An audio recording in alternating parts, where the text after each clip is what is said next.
अस्सलामुअलैकुम, मैं हूं मोहम्मद जुनैद। शाहज़ेब खानज़ादा की गैर मौजूदगी में इस प्रोग्राम की मेज़बानी मैं कर रहा हूं।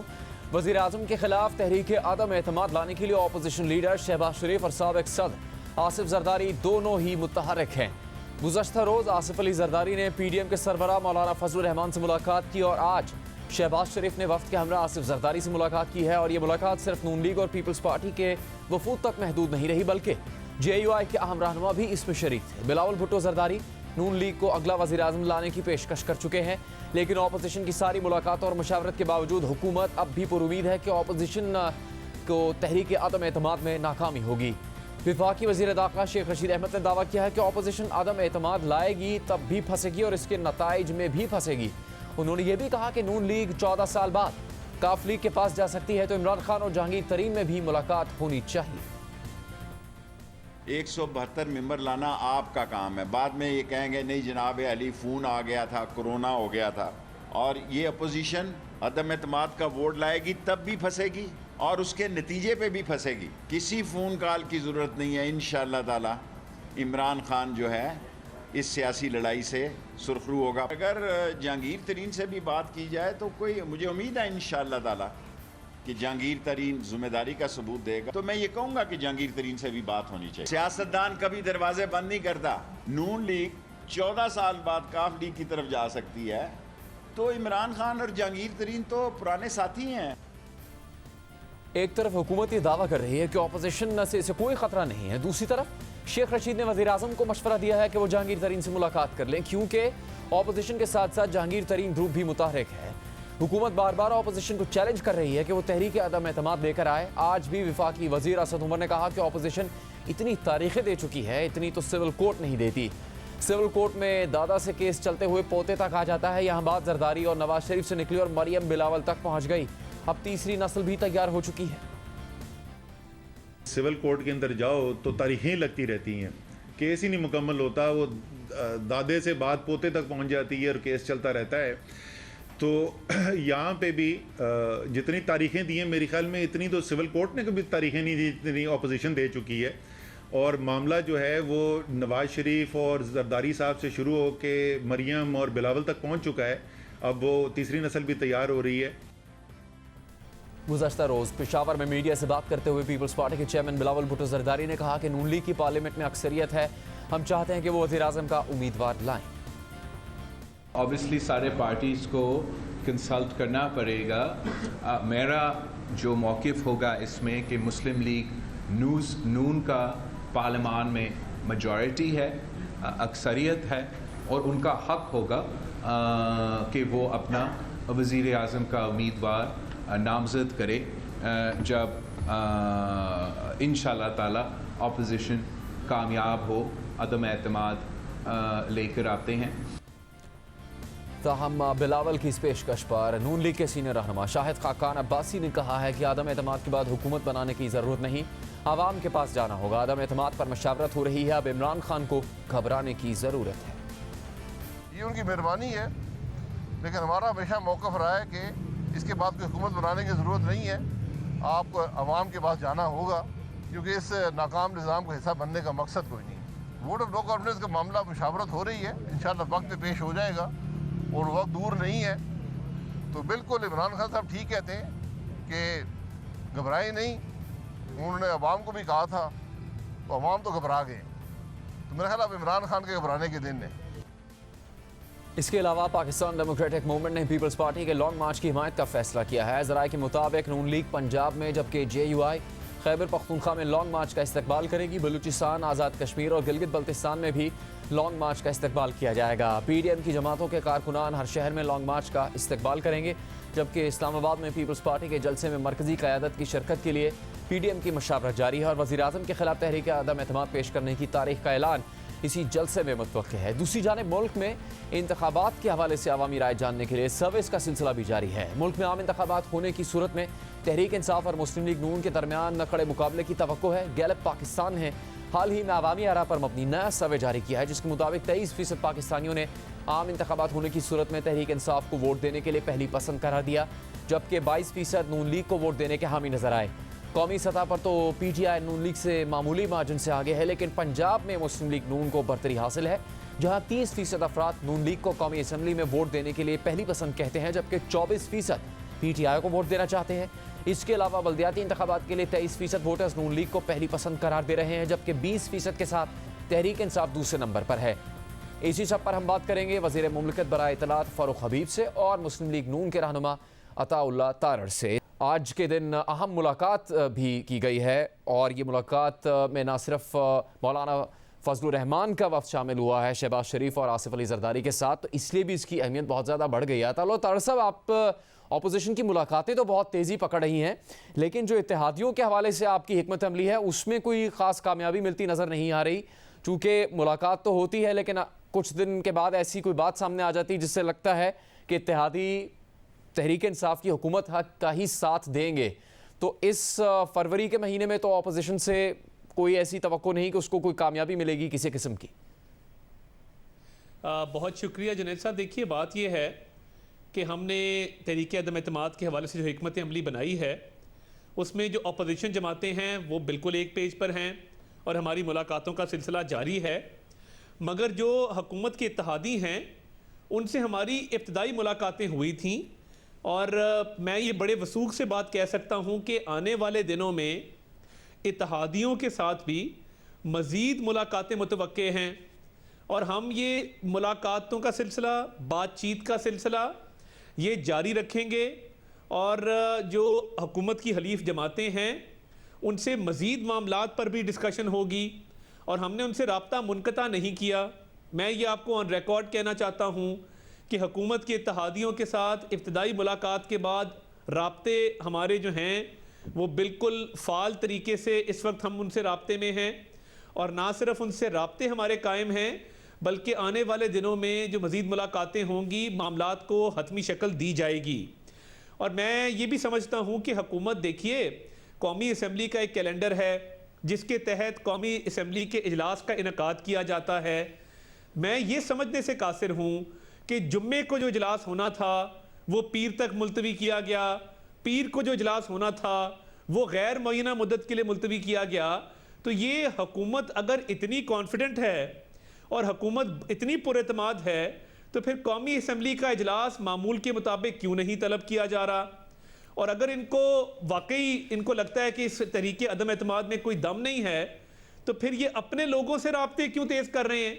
यानी हुकूमत में जो हुकूमती अराकीन हैं उनको मुख्तलिफ ऑफर्स कराई जा रही हैं, उनसे राब्ते किए जा रहे हैं। अब कल भी किसी इजलास पर बहुत सारे कौमी असम्बली के मेंबरान को हुकूमत ने इस्लामाबाद तलब किया है, उनको डेवलपमेंट फंड्स की लालच दी जा रही है। एक तरफ वजीर आजम अवामी राब्ता मुहिम उन्होंने तेज कर दी है। ठीक है, तो मैं ये समझने से कासिर हूं असल कि में तो हुकूमतों का बुनियादी काम तौर तो ये नहीं पे होता। ऑपोजिशन ने अपनी कोशिशों का जवाब देना है, हुकूमत ने अपनी कोशिशों का जवाब देना है, लेकिन हमसे ये बातें पूछ रहे थे। फारूक साहब, एक तो अता तारड़ साहब ने भी आपसे सवाल किया और अगर वज़ीर आज़म भी कह रहे हैं, ऑपोजिशन को कह रहे हैं कि घबराना नहीं है और हुकूमती अराकीन ने कह रहे हैं कि ऑपोजिशन की इस तहरीक अदम एतमाद की कोशिशों में कोई दम नहीं है, तो फिर क्यों इत्तेहादियों से मुलाकातें हुकूमत के लोग क्यों कर रहे हैं? वजारतें देने पे क्यों तैयार हो गए हैं इत्तेहादियों को? मजीद शेख रशीद साहब ये क्यों कह रहे हैं कि 14 साल बाद अगर मिल सकते हैं मुस्लिम लीग नून के लोग काफ लीग के लोगों से, तो वो मशवरा दे रहे हैं वज़ीर आज़म को जहांगीर तरीन से मिलने का। अगर कोई परेशानी सिरे से है ही नहीं तो फिर तहरीक इंसाफ ने जलसे क्यों शुरू कर दिए? देखें, बात पहली बुनियादी चीज़ तो ये है कि PMLN और ये आसिफ अली ज़रदारी पीपल्स पार्टी, इन्होंने एक नई ट्रक की बत्ती के पीछे लगाने की कोशिश की है। बुनियादी तौर के ऊपर ये इनका 12वां ऐलान है। इससे कबल जो है वो कई बार ये हुकूमत जाने के दावे कर चुके हैं, कई बार ये अदम एतमाद के दावे कर चुके, कई बार इस्तीफ़ों के दावे कर चुके, कई बार लॉन्ग मार्चेस के दावे कर चुके। हर बार जो है वो इनको नाकामी का मुंह देखना पड़ा और आपने देखा कि सेनेट के अंदर जो इनका हशर नशर हुआ कि इनके 60 लोग खड़े होते हैं, जब वोट की बारी आती है लोग गायब हो जाते हैं। स्टेट बैंक के बिल के ऊपर इनको शिकस्त हो जाती है, गैस के बिल के ऊपर शिकस्त हो जाती है, लीडर ऑफ द अपोजिशन को सेनेट से गायब हो जाते हैं, कौमी असम्बली के leader of the opposition Shahbaz Sharif कौमी असम्बली से गायब हो जाते हैं। ये अपने उन 25-30 अराकीन की तो खबर ले लें जो हर मौका के ऊपर गायब हो जाते हैं, वो इनके साथ खड़े या नहीं खड़े। और नो कॉन्फिडेंस को रिस्क कहने वालों का मतलब फिर ये है कि इनको खुद नो कॉन्फिडेंस पे नो कॉन्फिडेंस है, इनको कोई एतमाद नहीं है कि ये कामयाब होनी है या नहीं होनी। और कौमी असम्बली के इजलास की आप बात करते हैं, आप देर क्यों लगाते हैं? जिन्होंने एतमाद लानी होती है वो ऐलानात थोड़ी करते हैं, वो हवाई फायरिंग थोड़ी करते हैं। आप लाएं, बिस्मिल्लाह करें, जमा करवाएं। वहाँ पर तो आइनी तौर के ऊपर ज़रूरी है, अगर आप अदम एतमाद जमा होती 14 दिन के अंदर अंदर आपको इजलास बुलाना ज़रूरी है, तो लिहाजा आपका वो इजलास वाला आर्गूमेंट के अंदर किसी किस्म की कोई जान जो है वो बाकी नहीं रह जाती। जहाँ तक रह गई बात हमारे इत्तेहादियों की, हमें पता है अपने इत्तेहादियों को कैसे साथ लेके चलना है। 3.5 साल से हम उनको साथ लेके चल रहे हैं और किसी सियासी जमात के ऊपर कोई पाबंदी नहीं है कि वो जलसे जुलूस नहीं कर सकते, वो अवाम के पास नहीं जा सकते, अवामी राब्ता नहीं कर सकते। हमारा ये पूरा राइट है, हम अवाम के साथ जा रहे हैं, राब्ता भी कर रहे हैं। और फ़िक्र तो उन लोगों को होती है जिनके जलसे खाली रह जाते हैं, जिन्होंने कहा मीनार पाकिस्तान का जलसा आर या पार होगा, उसके बाद जो टाइटाई फिश हुई वो आपके सामने है, उसके बाद एक जलसी करने के काबिल नहीं रहे। फारूक साहब, आपने ठीक है ऑपोजिशन सही, आपने ऑपोजिशन की कारकर्दगी पर तो अपना तबसरा कर दिया, लेकिन ये बात तो इससे इनकार नहीं किया जा सकता कि हुकूमत को कुछ तशवीश तो है। इतनी मुलाकातों की जो बातें आ रही हैं और फिर जो जलसों की एक सिलसिला शुरू किया गया है, और फिर शेख रशीद का जो बयान है उस पर आपने नहीं बताया कि क्या वज़ीर आज़म इमरान खान मुलाकात करेंगे जहांगीर तरीन से फिर, और शेख रशीद साहब को फिर ये कहने की ज़रूरत क्यों पेश आई है? नहीं देखें, बात यह है कि शेख रशीद साहब ने तो एक कॉन्टेक्स्ट के अंदर बात की है, ये उनका अपना व्यू पॉइंट है, फैसला वज़ीर आज़म साहब ने करना है कि उन्होंने क्या करना है क्या नहीं करना, ये उनका जो है वो डिसीजन होगा। जहाँ तक रह गई बात, मैंने आपको कहा कि जो हमारे इत्तेहादी हैं तो भाई हम अपने इत्तेहादियों से नहीं मिलेंगे तो और किसके साथ मिलेंगे, हम अपने अरकान से नहीं मिलेंगे तो और किसके साथ मिलेंगे, मुझे आप ये बताएं ना। ये तो मिन्नत समाजत का पूरा टोकरा लेके पहुंचे हुए हैं। 20-20 साल बाद जो है वो इनको यादतें याद आ जाती हैं। उसके बाद जो दिल के अरमा आंसू में बह गए, जो मोनस ने वहाँ पर स्टेटमेंट दी, उसके बाद तो पल्ले कुछ नहीं छोड़ा उनके, इन्होंने कि उन्होंने ताल्लुक़ बनाया, ताल्लुक़ निभाना वो जानते हैं और वो ताल्लुक़ जो है वो कायम भी है, पहले भी कायम रहा है, आइंदा भी कायम रहेगा। तो फारूक साहब, इस मौके पे ही वजारतें देने की जरूरत क्यों पड़ रही है तहरीक इंसाफ को अपने इत्तेहादियों को? नहीं देखें, बात यह है कि ये तो प्राइम मिनिस्टर का प्रोग्रेटिव है कि उन्होंने किसको कैबिनेट में शामिल करना है, किसको नहीं करना, ये तो प्राइम मिनिस्टर फैसला करेंगे। अभी तक ना कोई ऐसा फैसला हुआ है, ना ही कोई ऐसी जो है वो तजवीज़ सामने आई है जिसकी आप बात कर रहे हैं। फिर मैं आपको ये कहूँगा कि हमारे लिए ये मैटर नहीं करते, हमारा ना इनका कोई अवामी एजेंडा है, ना इनका कोई अवाम से ताल्लुक़ है। ये डिबेट को चेंज करना चाहते हैं। डिबेट तो ये होनी, मेरे नज़दीक डिबेट क्या है, मेरे नज़दीक डिबेट ये है कि पापड़ वाले, फलूदे वाले आसिफ अली जरदारी ने जेल में पहले जाना है या मकसूद चपड़ासी, मसरूर अनवर वाले शहबाज शरीफ ने पहले जेल में जाना है। मेरे नज़दीक तो ये अहम चीज़ है। फ़र्द जुर्म ये नहीं आयद होने देते, 6 दरखास्तें दायर करके ये इल्तवाएँ ले लेते हैं और केसेस को आगे नहीं चलने देते। साहब, फारूक हबीब साहब ये कह रहे हैं कि 3.5 साल में अपोजिशन को कोई भी कामयाबी नहीं मिली, और जहां तक इत्तेहादियों और तहरीक इंसाफ के अरकान को अपोजिशन के साथ मिलने की बात है तो वो कह रहे हैं कि अपोजिशन जमातों के तो अपने अरकान पूरे नहीं होते इजलास के अंदर, चाहे सेनेट का हो या कौमी असम्बली का। ये तो हाल है अपोजिशन का। देखिए, पहले तो मैं इनकी दुरुस्तगी कर दूं, 14 दिन की कोई रिक्वायरमेंट नहीं है। जब रेजोल्यूशन टेबल किया जाता है तो वो 3 से 7 दिन के अंदर नो कॉन्फिडेंस मूव लानी पड़ती है। Minimum 3 days, maximum 7 days.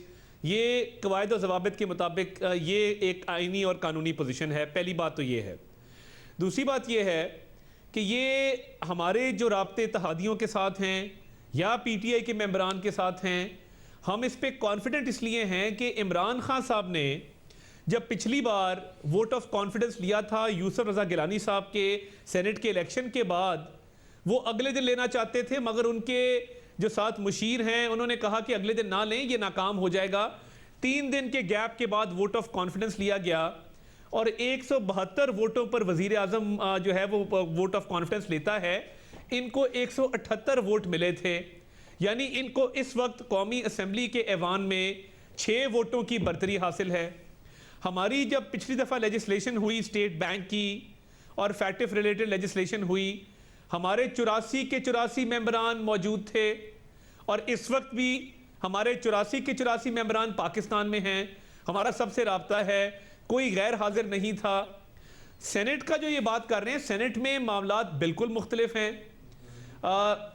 हमारे पास जो एक बड़ी कामयाबी है और एक बड़ी मिसाल है, वो कौमी असम्बली में सिटिंग गवर्नमेंट को गिलानी साहब के इलेक्शन में हम पहले शिकस्त दे चुके हैं और PTI के उस वक्त अगर आपको याद हो तो 18 अरकान ने वोट दिया था गिलानी साहब को और जॉइंट ऑपोजिशन की वो बहुत बड़ी कामयाबी थी। अब भी सेनेट के अंदर भी अगर मिसाल के तौर पे बात की जाए लेकिन चेयरमैन अता तार सेनेट का साहब जो किरदार ये है, सही है, आप ये बात आप कर रहे हैं, लेकिन ये बात आपको भी वाज़ेह तौर पर पता है कि माजी में मुसलसल ऑपोजिशन आप हो या दीगर रहनुमा मौक़िफ़ यही रहा है। वो तो जावेद लतीफ़ साहब भी ये बात कह चुके हैं कि तहरीक इंसाफ के अपने अरकान भी हमारे साथ हैं, लेकिन जब भी कोई बिल का मौका आता है, जब भी वोटिंग होनी होती है, पहले उससे दावा आपका यही होता है, पर फिर हुकूमत जीत जाती है हमेशा। देखिए हमेशा नहीं, मैंने गिलानी साहब की आपको मिसाल दी और मैं आपको बताऊं एक और मसला है। मैं ग्राउंड लेवल पे Wazirabad by election, Daska by election, Khushab by election, Khanewal by election, Lahore by election, हमने बाई इलेक्शन में देखा है कि अवाम का जो रद्द अमल है तहरीक इंसाफ के ख़िलाफ़, फिर जो खैबर पख्तूनख्वा के बल्दियाती इंतखाबात में हुआ, PTI के जो सिटिंग अरकान हैं वो ये बात समझते हैं कि अगली दफ़ा अगर बल्ले के निशान पर गए तो बल्ले के साथ साथ हेलमेट पहन के अवाम में जाना पड़ेगा, हेलमेट के बगैर अवाम में नहीं जा सकेंगे। और बहुत से अरकान का ये ख्याल है कि जिनके पास अगले इंतखाब में तहरीक इंसाफ की टिकट हुई, उनको अवाम का सामना करने में बड़ी मुश्किलात दरपेश आएंगी और तहरीक इंसाफ की टिकट वाला घर से ही -5 या 10,000 वोट लेकर निकलेगा, क्योंकि महंगाई, बेरोजगारी, गुर्बत की वजह से अवाम में जो एक रद्द अमल है वो सर्वेज में भी रिफ्लेक्ट हो रहा है। और मैं ये समझता हूँ कि जितने इलेक्टेबल्स हैं, चाहे वो सेंट्रल पंजाब के हों, साउथ पंजाब के हों, KP के, बलोचिस्तान, सिंध के हों, उनमें ये बड़ा शऊर है कि उन्होंने अगला इलेक्शन PTI की टिकट पर नहीं लड़ना। और मैं खानेवाल के बाई इलेक्शन में ये देख कर आया कि इमरान खान साहब की तस्वीर लगाने पर उम्मीदवार रजामंद नहीं थी, उसने नहीं लगाई क्योंकि खान साहब की ज़ात के साथ पाकिस्तान के मसाइल मंसूब हो चुके हैं। तो अब ये मामला ऑपोजिशन का नहीं है, ठीक है। ये तो साहब एक बात बताइएगा कि सियासतदानों की अपनी सियासी बकाक और फ्यूचर का मामला ठीक है, चूंकि आज एक अहम मुलाकात की वजह से भी ये पूछ रहे हैं आपसे कि पीपल्स पार्टी शुरू कर रही है लॉन्ग मार्च, तो उसका मुस्लिम लीग नून इस्तकबाल करेगी जब वो दीगर शहरों में पहुंचेगा लॉन्ग मार्च? देखिए इस पे बिल्कुल मशावरत हुई है और अमूमी राय यही पाई जाती है कि इस्तकबाल करना चाहिए, मगर इस पर जो हतमी फैसला PDM करेगी वो PDM के प्लेटफॉर्म से इसका ऐलान कर दिया जाएगा। मगर एक जो पॉपुलर ओपिनियन है वो यही है कि इस्तकबाल ज़रूर करना चाहिए। और क्योंकि जॉइंट ऑपोजिशन ने मिलकर अदम एतमाद लानी है, तो अगर ऑन ग्राउंड जो एक एजिटेशनल पॉलिटिक्स है, जो एहतजाजी तहरीकें हैं, उसमें भी अगर मिलजुल कर चलेंगे तो मैं समझता हूँ मजीद हमांगी पैदा होगी और तरीके अदम एतमाद की मूव को भी मजीद तकवीत मिलेगी। फारूक साहब, आपको एतमाद है कि आप ऑपोजिशन की अदम एतमाद को नाकाम बना देंगे? देखें, बात यह है, अपोजिशन तो अपोजिशन के ऊपर अदम एतमाद करेगी, ये मैं आपको बता रहा हूँ। इनके साथ पहले भी हाथ हो चुका है। ये यूसुफ रज़ा गिलानी या मुकाबला हफीज़ शेख नहीं है, ये इमरान खान है। और इमरान खान की जो गाड़ी से उतरेगा वो ज़ीरो हो जाएगा, सबको पता है। लिहाजा ऐसी कोई बात नहीं है। बातें हमें वो सुना रहे हैं जो कि खैबर पख्तूनख्वा से फ़ारिग हो गए हैं, बलूचिस्तान से फ़ारिग हो गए हैं, सिंध से फ़ारिग हो गए हैं, आज़ाद कश्मीर से फ़ारिग हो गए, GB से फ़ारिग हो गए, उनके पल्ले कुछ नहीं रहा सियासी तौर के ऊपर। वो आके कह रहे हैं कि जनाब इमरान खान ने 1,70,00,000 वोट दिए थे। इसके अलावा बुनियादी तौर के ऊपर ये लगता है सेहत कार्ड के ख़िलाफ़ हैं। ये नहीं चाहते लोगों को 10 लाख रुपए का मुफ्त इलाज मिले, क्योंकि इन्होंने तो अपना बैरून मुल्क से बाहर से इलाज करवाना होता था, ये तो वहाँ से इलाज करवा लेते हैं। आज गरीब आदमी, आम आदमी को इलाज की सहूलत तो इमरान खान मुफ्त फ्राहम कर रहा है। ये जो है वो नहीं चाहते लोग 3 मरला, 5 मरला, 10 मरले का अपना घर बना लें, जो इमरान खान माहौल बना के उनको दे रहा है, जो 40 अरब रुपए के अभी तक उनको कर्जे फराहम कर चुका है। क्योंकि इनके महलात तो लंदन में बन जाते हैं, दुबई में बन जाते हैं, इनके बच्चे भी बाहर कारोबार कर लेते हैं लूट मार करके। ये नहीं चाहते मुल्क की जो है वो एक्सपोर्ट्स बढ़े, क्योंकि इमरान खान तो मुल्क की तारीखी एक्सपोर्ट्स में इजाफा कर रहा है, इंडस्ट्रियलाइजेशन कर रहा है, तारीखी सनतें लगा रहा है। इमरान खान ने ज़राअत को चला दिया है, क्योंकि इनके बच्चों के कारोबार बाहर हैं। ये तो मुल्क में सिर्फ लूट मार करने आते हैं। तो आपका कहने का मतलब ये है कि मैं ये समझता हूँ कि बिल्कुल भी घबरा नहीं रहे से अवाम के पास जाएंगे। अवाम हमारी कारकर्दगी से भी मुतमिन है और हमें जो महंगाई का सामना है वो आलमी सतह पे कीमतों का सामना है। सुन लेना, अरबों रुपए के डाके अवाम के पास लेके जाएंगे। सर मैं अवाम को क्या बताएंगे किसान को खाद क्यों नहीं मिल रही? आपने लूटमार कहा ना, लूटमार कहा ना, तो लूटमार खाद में किसने की है, आटे में किसने की है, चीनी में किसने की है, LNG में किसने की है, बिजली में किसने की है, बात मुकम्मल हो लेनी दीजिए। अतातार साहब, फारूक साहब की बात मुकम्मल कर लें। का इनको आज याद आया ना, तो मैंने कहा मैं लूटमार डिफाइन कर दूं। इनका यही देखें, इनका मसला यही है कि जब इनको आईना दिखाया जाता है तो ये घबरा जाते हैं। इसी वजह से हमने अपोजिशन को कहा है कि आप घबराएं ना, मैं आपको आटा, चीनी, खाद का सारा जवाब देने को तैयार हूँ। फारूक साहब, आप मुझे सिर्फ एक मकसूद चपड़ासी का और जी, मसूर फारूक अनवर साहब, का जवाब ये दे भी दें, तो हकीकत है वो कि मुझे उसका जवाब दे दें। और साहब ये भी एक हकीकत है कि ये इससे भी तो इनकार नहीं कर सकते कि कई जो बाई इलेक्शन और ज़िमनी इलेक्शन हुए हैं उसमें तहरीक इंसाफ को शिकस्त हुई। फारूक साहब, ये भी इससे भी तो इनकार नहीं कर सकते। देखें बुनियादी तौर के ऊपर हर इलेक्शन की अपनी डायनामिक्स होती हैं। जहां बाई इलेक्शंस हुए उन बाई इलेक्शंस का आप रिजल्ट उठा के देखें, वहां पे हमने पहले से ज़्यादा वोट लिए हैं। आप बताएं मुझे, सियालकोट के अंदर क्या इनको बाई इलेक्शन के अंदर हमने शिकस्त नहीं दी? वहां पर भी तो इनके एक उम्मीदवार, अल्लाह उनको जन्नत नसीब करे, वो वफात पा गए थे। 12 में से 2 इलेक्शन आप जीते। वहां पर ज़िमनी इलेक्शन हुआ। उसके बाद आप खैबर पख्तूनख्वा के अभी हालिया इंतखाबात में देखें, ये तो क्लीन स्वीप हो गई। नून लीग के तो पल्ले कुछ नहीं रहा, इनका तो वोट दूरबीन से भी नहीं मिल रहा। दूरबीन लगा के देखें, दूर दूर से नून का वोट नजर नहीं आ रहा। आपने पीएमएलएन को आउटसोर्स कर दिया। क्या बात करते हैं, किसी एक वक्त में नून का वजीर आला होता था केपीके में, बड़े बुरे हालात हो गए। अच्छा, आइंदा आप इलाक पे लड़ा करेंगे, आइंदा आप इलाक पे लड़ा करेंगे, हो सकता है। चले अब बड़ी हो सकता है, बात तो सुने ना तारड़ साहब, अगर बात इलाकों पे आ गई है तो आप सियासत नहीं छोड़ दें। अगर नून लीग के हालात इतने माड़े हो गए हैं, बहुत बुरे हालात हो गए हैं, वैसे मैं अब अफसोस ही कर सकता हूँ। अतातार साहब, ये बता दीजिएगा कि ऑपोजिशन को या कम से कम मुस्लिम लीग नून को मालूम है कि तहरीक अदम एतमाद कब आएगी, किस महीने में होगी? वो ये बिल्कुल मालूम है, इस पे तैयारी मुकम्मल है, मगर टाइम फ्रेम का ऐलान किसी मुनासिब वक्त पे किया जाएगा। मैं समझता हूँ कि ये हमारी हिकमत अमली का हिस्सा है, और मैं क्योंकि जो एक मशावरत हो रही है, जो क्लोज डोर मशावरत है, मैं उसका हिस्सा हूँ। मैं अपने आप को पाबंद समझता हूँ पार्टी डिसिप्लिन का। जल्द आएगी, मैं ये ज़रूर कह सकता हूँ, मगर हतमी टाइम फ्रेम नहीं दे सकता। और ये जो लूट मार और जिसकी बात की है, एक प्रोजेक्ट कंप्लीट नहीं हुआ 3.5 साल में। कोई काबिल जिक्र जो हमने शुरू किए थे, उनकी तख्तियां जो हैं उनकी नकाब कुशाई की जा रही है, उनके फीते काटे जा रहे हैं। और ये हेल्थ कार्ड किसका प्रोजेक्ट था? नवाज शरीफ का प्रोजेक्ट था। मैं आपको साबित कर देता हूं। और ये जो आज आके लूटमार की बात कर रहे हैं, किसान को खाद के लिए लाइनों में इन्होंने लगाया। आज पेट्रोल की कीमत ज्यादा है, आलमी अजीब, बिल्कुल फारूक साहब, चले सही, ठीक है। फारूक साहब, 18,000 मेगावाट नवाज शरीफ ने लगाया है। ये बात आप पहले कर चुके हैं। फारूक साहब, आपसे आखिरी सवाल ये जी, फारूक साहब, हुकूमत में, हुकूमत के इत्तेहादियों में कोई भी इस वक्त घबराया हुआ नहीं है? देखें, घबराने का मामला नहीं है। हम तो अपोजिशन को कह रहे हैं कि आप ना घबराएं। आपको क्या घबराने की ज़रूरत पड़ी हुई है? घबराहट ऐसी हो गई है कि जनाब वो जहाँ के जरदारी साहब के साथ भी जफ्फी डाल रही है, जिनको चंद दिन पहले सिलेक्टेड कह रहे थे, ज़्यादा दिन पहले नहीं कह रहे थे, चंद दिन पहले कह रहे थे। 20 साल बाद यादत भी इनको याद आ गई है। चलिए मिनटों पे उतरे हुए हैं। अब मुंह से जो है, मुंह से बड़ा बोल लिया, अब इन्हें समझ नहीं आ रही है पूरा कैसे करना है। फारूक साहब, वो पूरे करें, हमारे वो तो तहरीक इंसाफ ने भी माजी के मुखालिफिन से मुलाकातें भी कर ली, इत्तेहादी भी बना लिया, दोस्ती भी कर ली। ये तो सियासत में चलता है सभी के लिए। अतातार साहब, फारूक हबीब साहब, आप दोनों का बहुत बहुत शुक्रिया। प्रोग्राम में अभी वक्त हुआ है एक ब्रेक।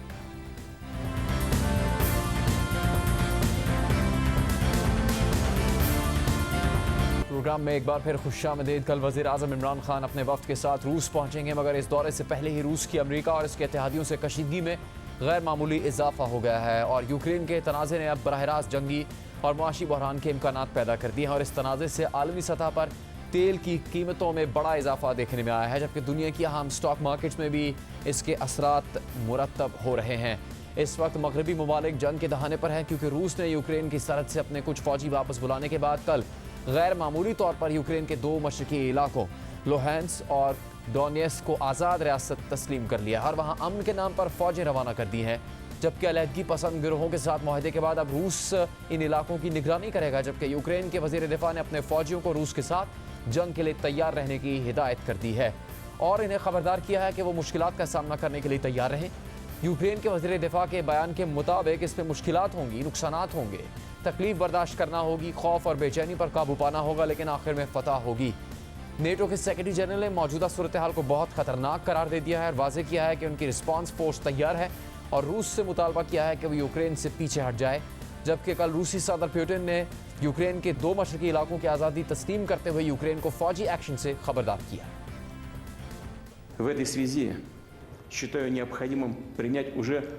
फौरी तौर पर डोनेट्स्क, और लुहेंस्क की आज़ादी और खुद मुख्तारी को तस्लीम करने का फैसला बहुत देरी न था। Донецкой Народной Республики и Луганской Народной Республики. जो मैंने किया, मैंने वफाकी असम्बली को इस फैसले की हिमायत का कहा है और ये भी कहा है कि दोनों नए मुल्कों से दोस्ती और बाहमी मदद का मुआहदा तरतीब दिया जाए। Кто захватил и удерживает власть в Киеве. जिन्होंने यूक्रेन में ताकत पर कब्जा हासिल कर लिया है, हम उनसे मुतालबा करते हैं कि वो फौरी तौर पर फौजी कार्रवाइयों को रोक दें और अगर वो ऐसा नहीं करते तो मुमकिन जारी रहने वाले खून खराबे की जिम्मेदारी मुकम्मल तौर पर यूक्रेन के मौजूदा हुक्मरानों पर होगी। सदर पुतिन के ऐलान के बाद रूसी पार्लियामेंट ने रूस और यूक्रेनी इलाकों के साथ आज़ाद मुल्क की हैसियत से मुआहदे की मंजूरी दे दी है, जिसके तहत रूस यूक्रेन के मशरकी इलाकों में अपनी फ़ौज भेज सकेगा और वहाँ मिलिट्री बेसिस भी कायम कर सकेगा और इन इलाकों का दिफा भी कर सकेगा।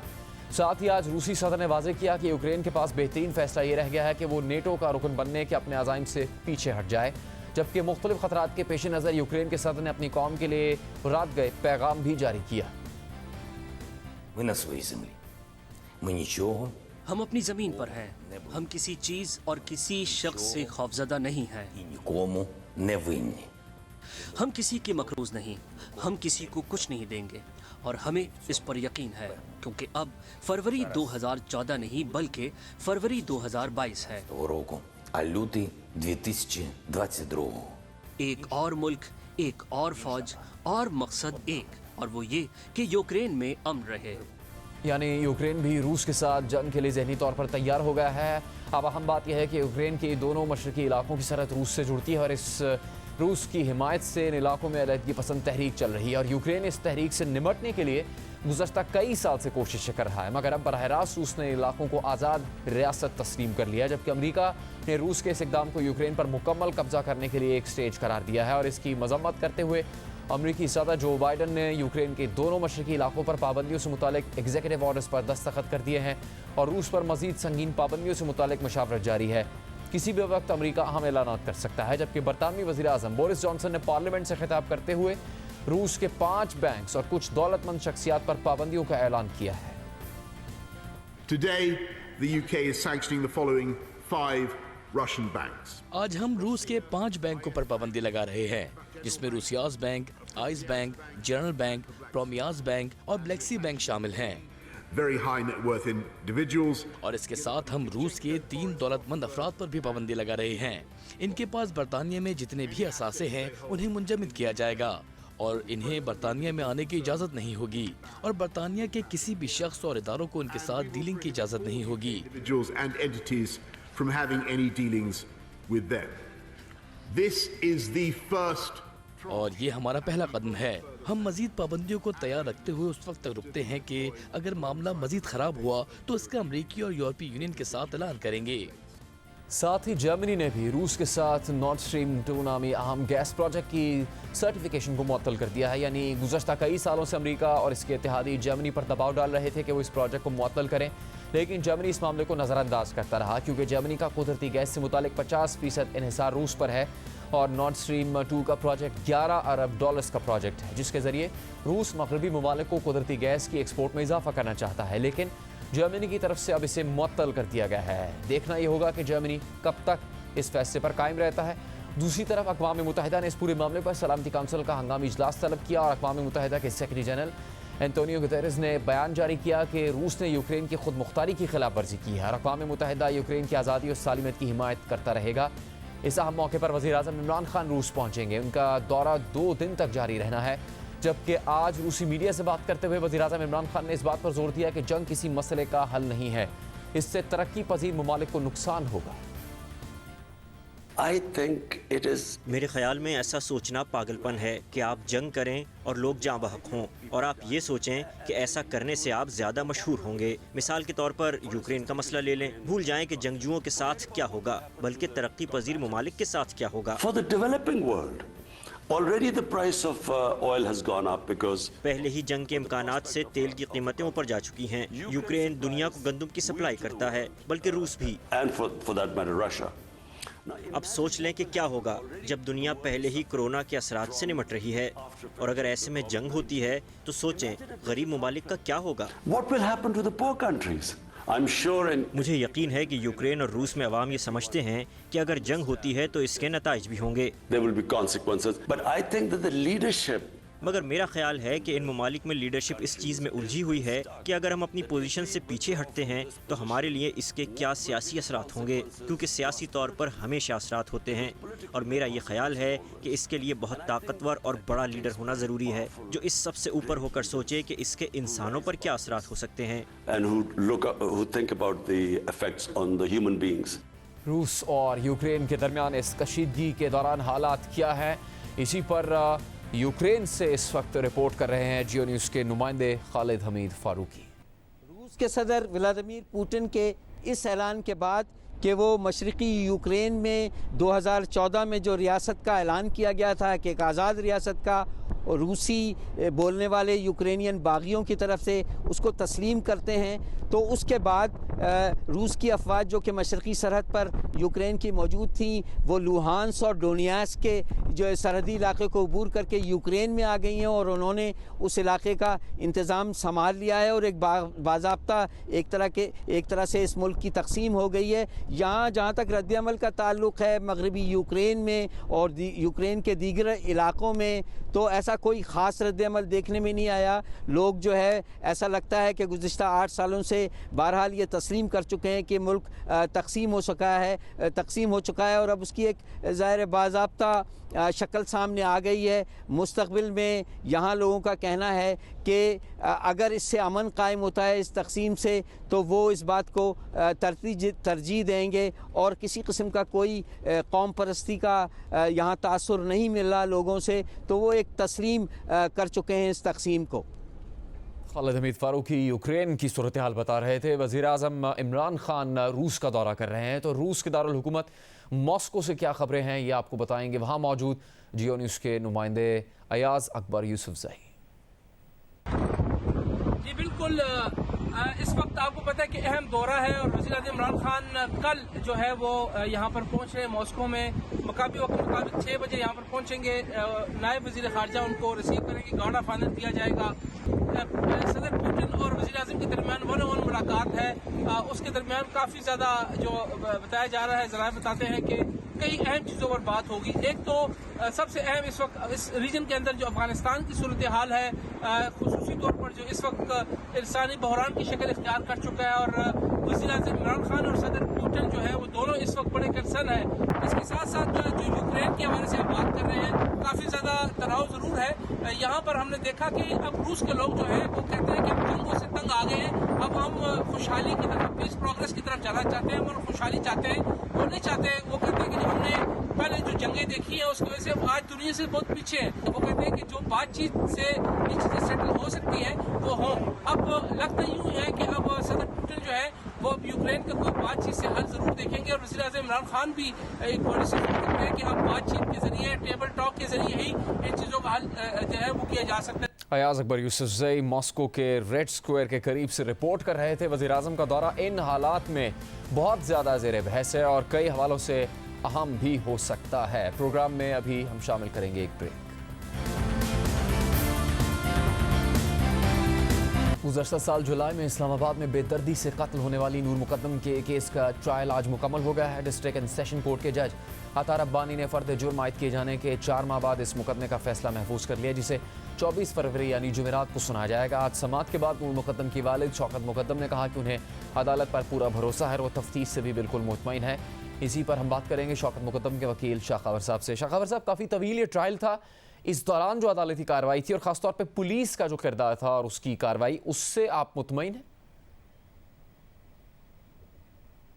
जी बिल्कुल, हम बिल्कुल मुतमईन हैं। जो तफ्तीश में आपको बताऊं कि जो पुलिस ने अमल में लेके आई वो बिल्कुल एक कुदरती पैराए में है। उसमें आपको ये ज़हन में रखना होगा कि ये जो जुर्म है, ये जो वाक़या हुआ है, इसका चश्मदीद गवाह कोई नहीं है, लेकिन ये अंधा कत्ल भी नहीं है। उसकी वजह ये है कि जो मरकजी मुलज़िम है ज़ाहिर जाफ़र, वो मौके पे उसी अपने घर में मौजूद अपने जो रिहायशी कमरा है उसमें इस कत्ल की वारदात के मौका पर जो है उसके फ़ौरन बाद गिरफ्तार हुआ, जहाँ पे जो मुतवफ़ियाँ हैं मकतूला, उनकी भी डेड बॉडी उसी हालत में पड़ी हुई थी और वहाँ से जितनी भी शहादतें कलेक्ट हुई हैं फॉरेंसिक पर्पसेस के लिए या बाकी उसको उसके साथ जोड़ने के लिए, वो वहीं से कलेक्ट हुई, आला कत्ल वहाँ से बरामद हुआ। तो इसलिए ये एक बड़ा अच्छा वाकयाती शहादत का केस है जिसकी तमाम कड़ियाँ एक दूसरे से जुड़ी हुई हैं और वो निशानदही जो है वो सीधी सीधी जाहिर जाकिर जाफर की तरफ जा रही है। इसमें कोई आमेजिश नहीं की गई झूठे गवाह की, ना कोई गवाह घड़ा गया, ना कोई इसमें गैर ज़रूरी शहादत शामिल की गई। उसकी वजह ये है कि ये जो पूरा केस है ये साइंटिफिक बुनियादों पर इकट्ठी गई शहादतों पर जो है वो मुहित है और उस पर ये जो रिलाई कर रहा है और उस पर एक मुसलमा जो मुरवजा कानूनी उसूल ये है कि इंसान जो है वो तो गलत बयानी कर सकता है बतौर गवाह, वो भूल चूक भी हो सकती है, उससे गलती भी हो सकती है, लेकिन जो डीएनए टेस्ट है, जो फोरेंसिक लेबॉर्ट्रीज की रिपोर्ट्स हैं, जो सेरोलॉजी की रिपोर्ट्स हैं, वो बिल्कुल भी झूठ नहीं बोल सकती। और ये तमाम जो केस है और इसमें जो सबसे इम्पोर्टेंट बात है, इसमें जो सीसीटीवी रिकॉर्डिंग जो कि अदालती रिकॉर्ड का शहादत का हिस्सा है, वो बहुत सारी चीज़ों की निशानदेही कर रहा है जो कि इस्तगासा के केस को बहुत। शाह खबर साहब, इस पूरे ट्रायल के दौरान आप पर या नूर मुकद्दम के ख़ानदान पर किसी किस्म का कोई दबाव था किसी मौके पर? देखिए जुनैद साहब, मैं आपको मुझे कोई तकरीबन 3 दिहाइयों से ज़्यादा हो गया है वकालत करते हुए और मैं समझता हूँ कि अल्लाह का फजल है कि कोई ये जहन में सोच नहीं सकता कि कोई मुझे या मेरे टीम मेंबर को जो अपने पेशा वराना जो हमारी जो वो हैं खिदमात हैं उसमें हमें कोई इन्फ्लुएंस कर सके, किसी किस्म का लालच दे सके या किसी किस्म का धौंस या ज़बरदस्ती कर सके, दबाव नहीं डाला किसी ने भी, मैं आपको बड़े दावे से कह रहा हूँ। और मुझे ऐसी कोई खबर शौकत मुकद्दम साहब के हवाले से भी नहीं मिली कि किसी ने उनको भी इन्फ्लुएंस करने की कोशिश की हो। लेकिन जहाँ तक उसके जो मुख्तलिफ जो मौक़िफ़ इख्तियार करने वाली बात है वो बिल्कुल वाज़ेह है। आपने देखा है कि मैंने कल जो है आज भी और कल भी जो एडिशनल सेशन जज साहब की अदालत है उसमें बहस को कंक्लूड करते हुए हमने पॉइंट आउट किया कि इसमें ज़ाहिर जाकिर जाफर की तरफ से 3 डिफेंस लिए गए और तीनों एक दूसरे से मुतज़ाद हैं, कंट्राडिक्टरी हैं। सबसे पहले उन्होंने ट्रायल के दौरान उनके वकील की जानिब से उनको जो है वो ल्यूनेटिक पागल जाहिर करने की जो एक कोशिश की गई, उसकी दरख्वास्त दी गई जिसकी हमने भी मुखालफत की और उस पर एडिशनल सेशन जज साहब ने एक बड़ा मुफस्सिल हुक्मनामा जारी किया। उन्होंने कहा कि उसके रवैये से चूंकि वो मेरे सामने पेश होता रहा है और उसने जब फर्द जुर्म आयद हो रही थी उस वक्त भी वो मुकम्मल होशो आवाज़ में था, बल्कि बहुत सारी दफात के बारे में वो डिस्कस करता रहा कि ये क्यों लगा रहे हैं आप मेरे पे। तो उन्होंने बड़े मुफस्सल फैसले से उस प्ली को रिजेक्ट किया और अगर वो उनकी प्ली वाकई जेन्युइन होती तो उसको वो इस्लामाबाद हाई कोर्ट में चैलेंज कर सकते थे, उन्होंने नहीं चैलेंज किया।